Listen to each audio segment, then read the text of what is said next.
பாப்பா இந்த ஸ்நாக்ஸ் சாப்பிடுப்பா. அம்மா ஸ்நாக்ஸ் வேணாம்மா, வேறு ஏதாவது டிஃப்ரெண்ட்டாக பண்ணித்தாங்க. சரி இரு, வெயிட் பண்ணு. இன்றைக்கி ஒரு கடாயில் பொரியரிசி தான் செய்ய போகிறோம். ஒரு கப் அளவு ரைஸ், அதாவது அரிசி எடுத்துக்கோங்க. இதை நல்லா பொன்னிறமாகும் வரை வறுத்து எடுத்துக்கோங்க. பொரியரிசி, அரை கப் அளவு பொரிகடலை, இதையும் அதே கடாயில் நல்லா வறுத்து எடுத்துக்கோங்க. இது ரெண்டையும் சேர்த்து தான் ரெசிபி பண்ண போகிறோம். ரொம்ப சத்துள்ள ஒரு ரெசிபி. 3 ஏலக்காய் டேஸ்ட்டுக்காக சேர்த்துருக்கோம். இதையும் சேர்த்து நல்லா வறுத்துக்கோங்க. இந்த பக்கம் தேங்காய் துருவல், வெல்லம், இது ரெண்டும் எடுத்திருக்கேன்.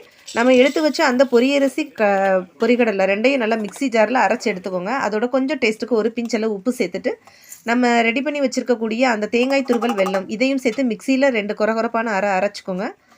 இப்போது இதில் 1 ஸ்பூன் அளவு நெய் சேர்த்து நல்லா பெசன்னு பிசைஞ்சிட்டு இந்த மாவை நல்லா உருட்டி எடுத்திங்கன்னா சூப்பரான ஒரு டேஸ்ட்டான உருண்டை ரெடி ஆயிடுச்சு. ரொம்ப சத்தாக இருக்கும், ஈஸியாகவும் இருக்கும். 10 மினிட்ஸில் நம்ம ஈஸியாக ரெடி பண்ணக்கூடிய இந்த ரெசிபி நீங்களும் உங்கள் குழந்தைங்களுக்கு பண்ணி கொடுத்து அசத்துங்க. பாப்பா இந்த ரெசிபி அம்மா டேஸ்டியாக இருக்குமா?